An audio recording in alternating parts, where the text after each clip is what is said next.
Hey everyone, I'm Lauren Conlin, and welcome to Pop Crime TV's The Outlier podcast. I have a very tough episode today. I'm diving into another docuseries on investigation discovery, very, very heart-wrenching. It's called The Bakersfield 3, A Tale of Murder and Motherhood. And this docuseries is actually based on a podcast as well. It premieres this Sunday, May 11th from 8 to 11 p.m. on ID, and then it streams the next day on Max. And this is a awful case, an awful story, and it really centers around, or now it centers around, three mothers who are not giving up. And it actually airs on Mother's Day, which is very fitting. But in the spring of 2018, Bakersfield, California was rocked by the disappearance of two young people, Bailey Despot and James Kolstad, and then the murder of someone else, Micah Holsonbake. And this is all within 34 days. Now, it was later revealed that James Kolstad, who was missing, was also murdered, but his killer has never been brought to justice. And Micah Holsonbake, who was also murdered, his killer has been convicted, but also it was later revealed that his killer had a connection to Bailey Despot, who is still missing. Now, their mothers, Di Byrne, Cheryl Holsonbake, and Jane Parrent, they banded together to seek answers, only to uncover a chilling web of connections between their children's cases. Now, sadly, James Kolstad's mother, Di Byrne, she passed away before her son's killer could be brought to justice. This is still unsolved.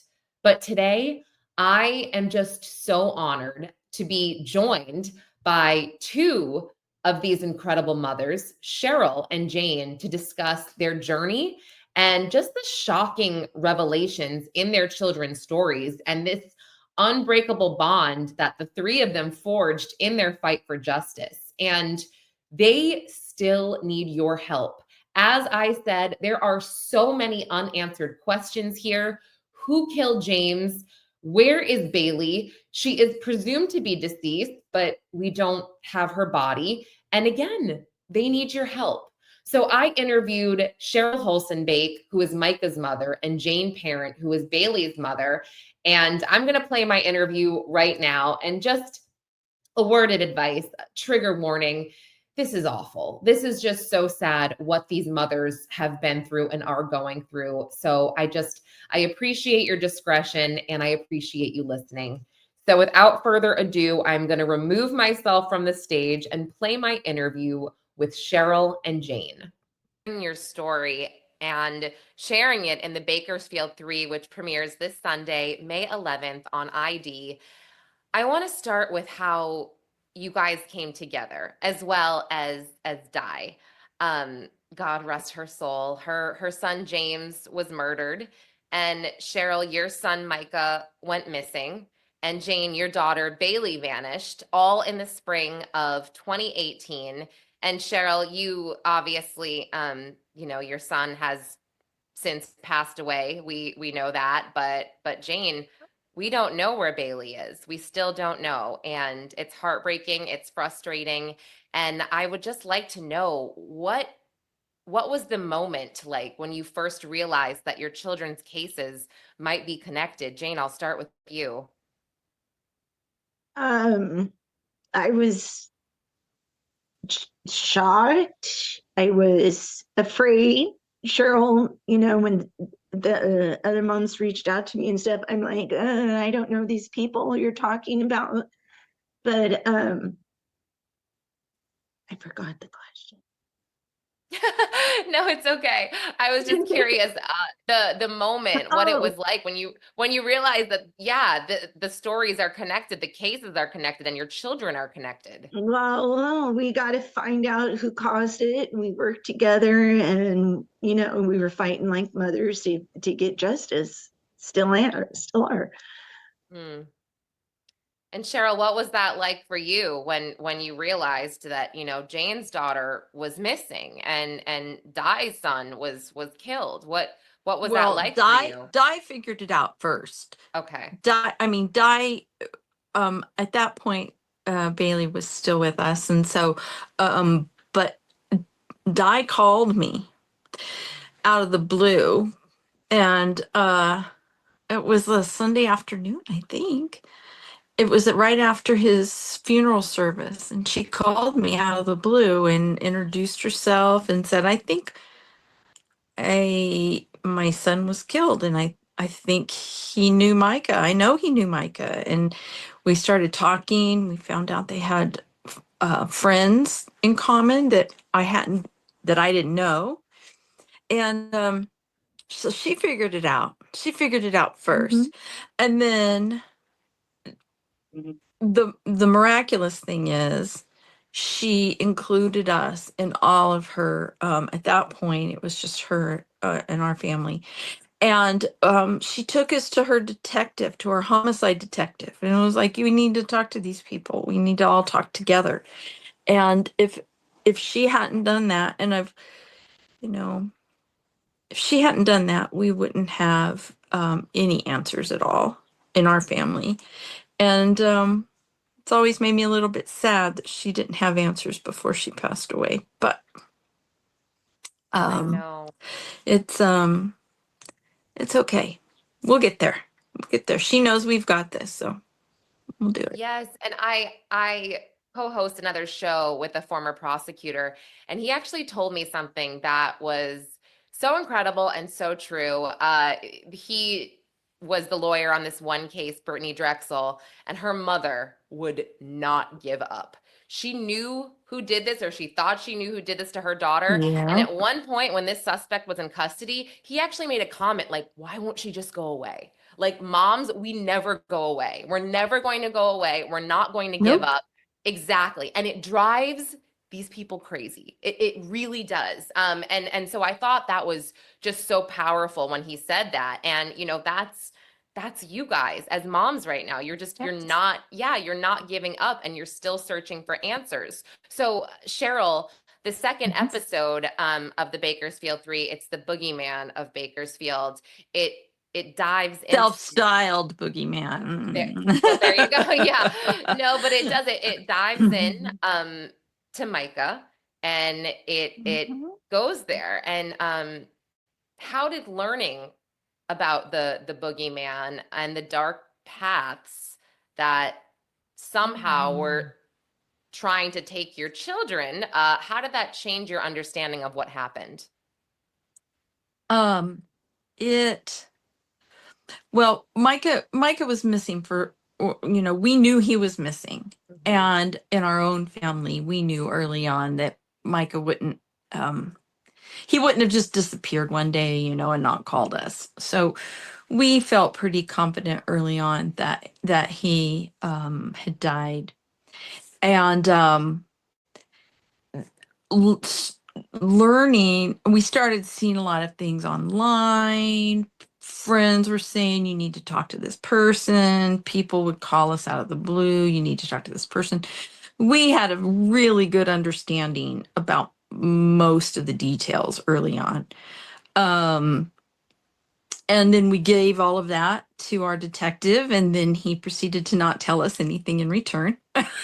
Which, as a Yeah. parent, you feel like, "Wait a minute, we just gave you all this information. You can't tell us what you know." And of course, they can't. And so we learned a lot about the criminal justice system and, and that kind of thing. But it when we first started, w- you know, we knew what was going on with Mike in terms of his mental health long before he went missing. And so it just felt like it kept getting darker and darker and darker. And we were like, what is going to happen? And um, we tried really hard to get help that was sufficient for him. But it's hard especially when someone loses their health insurance and they lose access to their providers and their medication, and it all just goes downhill, and pretty quickly. And that was our experience. I think had Micah still had access to some of that, I think he could have rebounded, and that chance was taken from him. That was stolen from him. And so, yeah. So sorry. I think the more I think about it, the more I think, oh, we are the boogeyman, right? We're not going anywhere. We're around. We're around for the long haul. Yeah. I love your You never attitude know where about we'll that. pop up at. Yeah, never know. What court Say that again, hearing? Jane. I said, you'll never know when we're going to pop up somewhere and like say, hey, what'd you Yeah. do? You know, I know you know, so. Yeah, and Jane, your daughter Bailey's disappearance, I mean, it took a very shocking turn, I can imagine, for you as a mother, when authorities began to suspect that she might be involved in Cheryl's son Micah's murder. I mean, her boyfriend, for those that are unaware, her boyfriend Matthew Queen was convicted in this murder, but I mean, how did you grapple with that revelation? And what was it like to first navigate those suspicions while still holding on to hope for Bailey? Well, first of all, I'd like to say he was never her boyfriend. Okay. To me, Mm. she met him, came out in trial at the gun manufacturing house of Matt Vandercastel, who was there. I probably shouldn't name names, but it's all in the trial. And she met him there, and apparently he didn't like what they were doing to Bailey because Bailey had been spiraling out of control. It started in 2017. Yeah, like February when she wrecked her car. But so in December or November, she met him, and she was with him when he was arrested for guns in his SUV. Now remember, this is a felon who served like 10 years in prison with gang activity down in San Diego. They let him out on bail. And he called me and, where's Bailey? Didn't you get her out? And I said, no, because I had planned, I had talked to her therapist through behavioral health because she had lost all her health care coverage. It's, you know, she's over 18. And they said, you know, leave her in there and we'll, you know, get her. You know, try to talk to her and you know, get her away. Um, and he came over to my house on his motorcycle and he said, well, I'm going to go bail her out. And I go, please do not bail out my daughter. I did not want him because I knew the one time I met him that he was evil. He had evil eyes and he's a 47-year-old man. But shortly after he got her out that night, I'm like, oh God, I got to go down there before he gets her. You know, and he did show up and I had her and we had to go to Aladdin Bell Bonds. And it wasn't even a couple days later, she was living at his house with his wife and his kids. So he wasn't her boyfriend. He was somebody who wanted to keep her close so she couldn't talk about the guns. Yes. And I don't know if I've ever told that part before. And I've had police officers who were at when they did the stop. You know, Bailey was so upset. She's like, she told me, Mom, I wish I never would have said those guns were mine. You know, and he made her say that. She goes, I could still go to jail. And I'm like, it's, you know, just tell the truth, you know, but she couldn't talk to me because he kept, he did all kinds of stuff, but he wasn't her boyfriend. He I'm wanted sure. control. Yeah. And you put a gun to somebody's head enough times like he did to her. And to Micah, he did that to everybody who knows him. He probably did it to his own kids and wife. I don't know. I'm just thinking because how could they not know what was going on in that house? Yeah. That he wasn't her boyfriend, and I forgot where I was going with that. No, I mean, when you said that you told him, do not bail her out. I mean, in my head, I'm thinking, of course he's going to go bail her out because, again, he wants that control. He wants her to be so thankful that he got her out and that she all of a sudden is just, and he or she is in his debt, is what I'm trying to And say. your Yeah. mother was going to leave you here. I mean, he played up that whole thing Yeah, for you. I even and the second time he was arrested, when he dropped Bailey's things off, she was a missing person by then.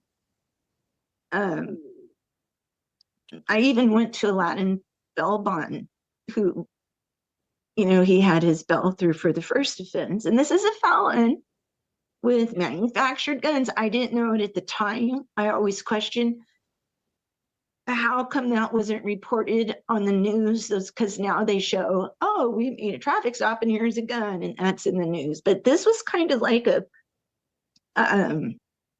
big thing, and I feel like it got swept under the rug. But when he was caught on videotape with the gun at the person's house he dropped Bailey's stuff off at, he was arrested. I showed up at the arraignment. But before I did that, I went to Aladdin and begged them. I had to talk to the guy. I'm like, please don't let him get bail. Don't support this. I think he killed my daughter. And then after the court, I followed the bell guy, as he's getting in the elevator, and I'm like, why did you do that? You just let him out, and he, killed my daughter. But nobody, it's all about money, politics. I've learned that.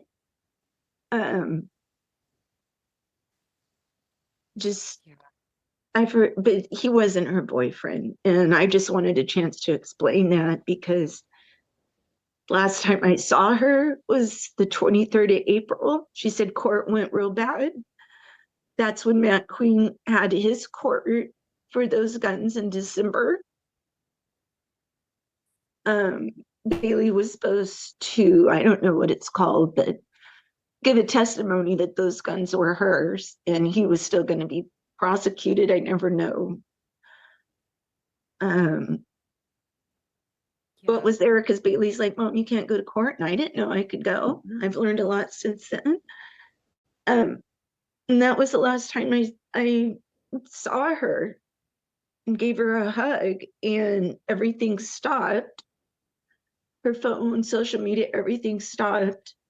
I think it's like at 11:52 or 53 on the 24th. That's why I say she went missing on the 25th. And I knew within just a couple of days, because he had her phone, and I knew it wasn't her. And I knew he had killed her, or he gave her. I heard he had given her to sex traffickers, and then I, had hope, if I get her back, we could fix her, But I knew she was gone, that he had killed her, or somebody else he gave her to, because he says I didn't kill her. And he's the type of person who has other people do stuff. But mostly him. I know he did it, but he wasn't her boyfriend. I'm really glad that you clarified that. And that is very important to clarify. And Jane, you have spoken with police about this. They can't offer him, and excuse me if I sound stupid, like I should know this, but they can't offer him any kind of quote deal to say where Bailey is, what happened. I mean, this is so infuriating. And I understand, I get how this works. I really do. It's not as simple. It's not black and white, but it's like, come on. I mean, the probable cause seems to be there. Yeah, and I've asked the DA, I've asked our detective, why can't you change Bailey's case to a homicide and prosecute on what you have? Because we have one of the big redacted reports, right, Cheryl, our big notebook, where everybody says in there that Matt Queen killed Bailey, he killed Micah, there's stuff in there about who killed James or supposedly killed James. So us moms know a lot, and they say it's hearsay. They can't use that. They have to find her.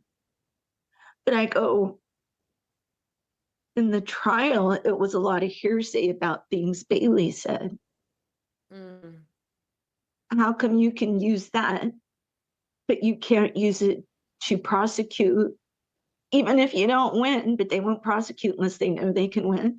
I'm like, DA Smith, I go, why can't you guys prosecute just to get the story out there and let people know what's happening and going on?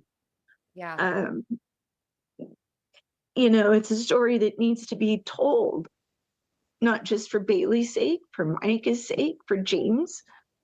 There's so much more to the story than people know, and I might have said too much stuff, but I don't have to be politically correct anymore.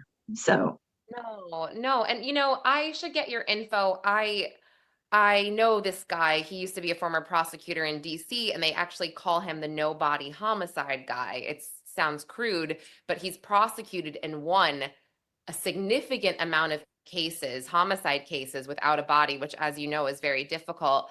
So will you come do mine? no, he literally, and now, so he wrote a book now, and he is just really knowledgeable, and he's outsourced for certain cases like this to help the family. So I should definitely put you guys in touch or make an introduction of some sort, because I feel like at this point everything helps, and that's also what I want to know, Cheryl and Jane, like what can we do to help at this point?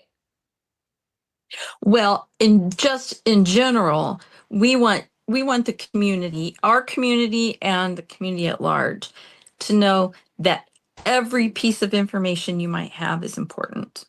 Our detective has gotten a lot of tips over the years, and some of them were red herrings, and some of them were just out and out deceptions. And but those tips lead to the next tip, that lead to the next tip, that lead to the next interview, that get them on a stand in court. So we have always said there are plenty of people around who knew what was going on. We just need them to say something. And it's a hard thing when your detective has a really good amount of information. They know all the players, and they've probably put the story together, but they have to have the corroborating information in order to get a sentence to stick, or to get a court case to stick, and to come out with a conviction. And so we want the public to encourage others to tell what they know. Just tell what you know. A lot of the players in our cases, Matt Queen is in prison and is not getting out, and others who are in the know and who were involved have died.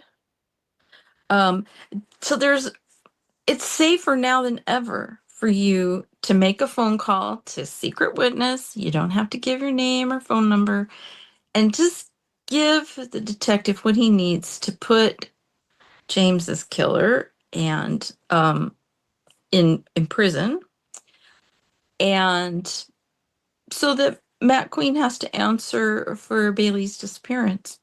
That's what we need.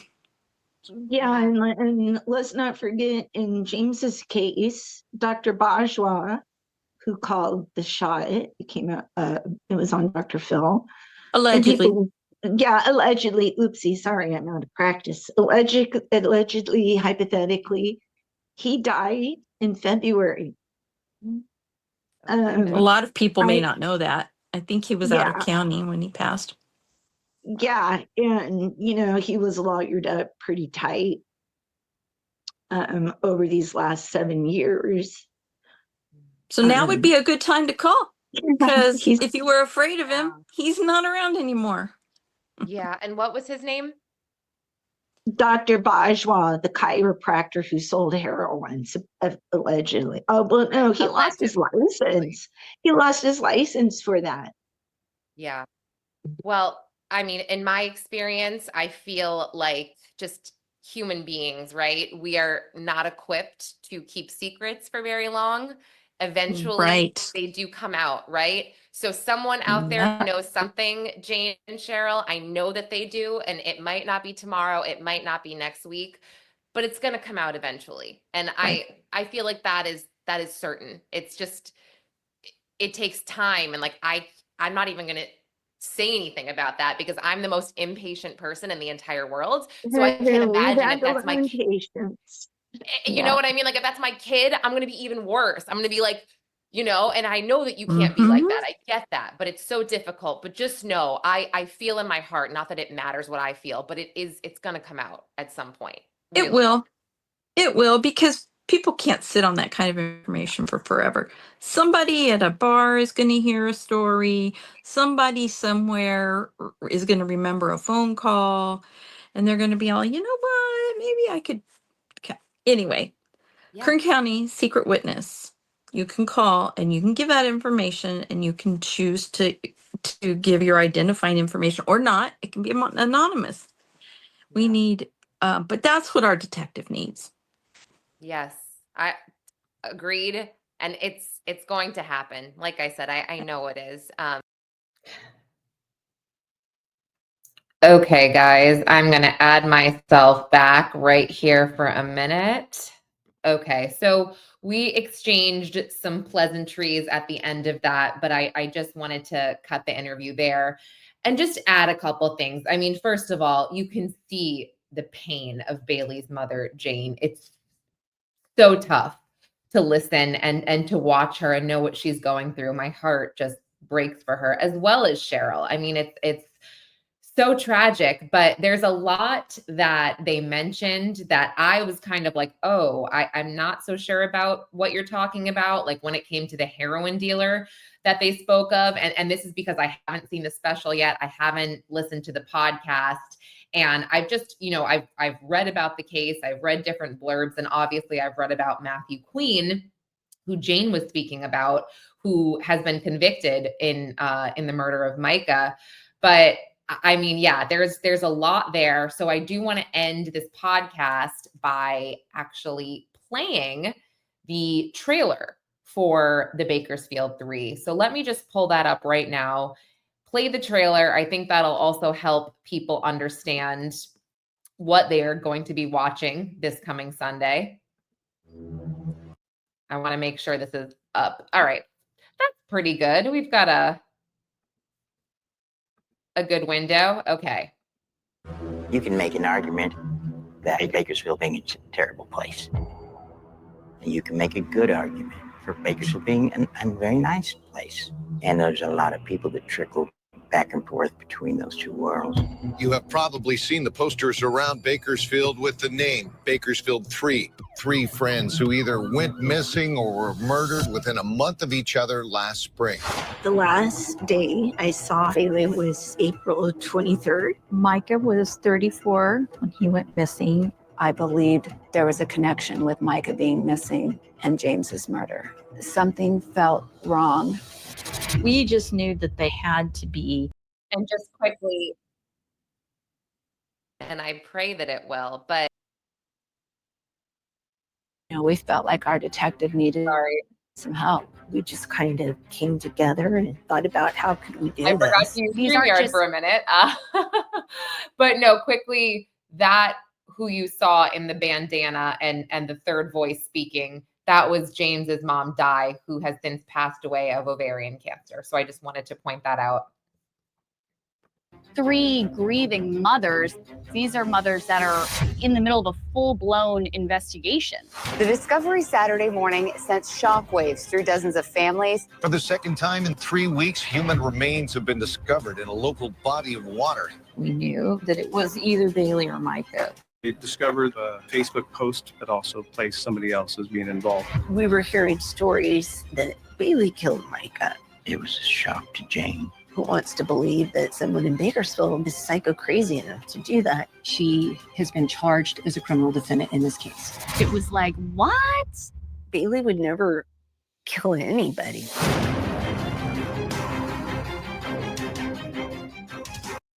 Okay, so there you have it. I mean, like I said, there's a lot that we don't know. There's a lot in this series, and I'm really looking forward to seeing it. And I love that I have the opportunity to speak to moms like this, and I am getting in touch with Jane. I am going to give her the name of, I mean, if you guys watch my channel or Primetime Crime, you'll know that I was speaking about Tad DiBiase, who is the no body homicide guy.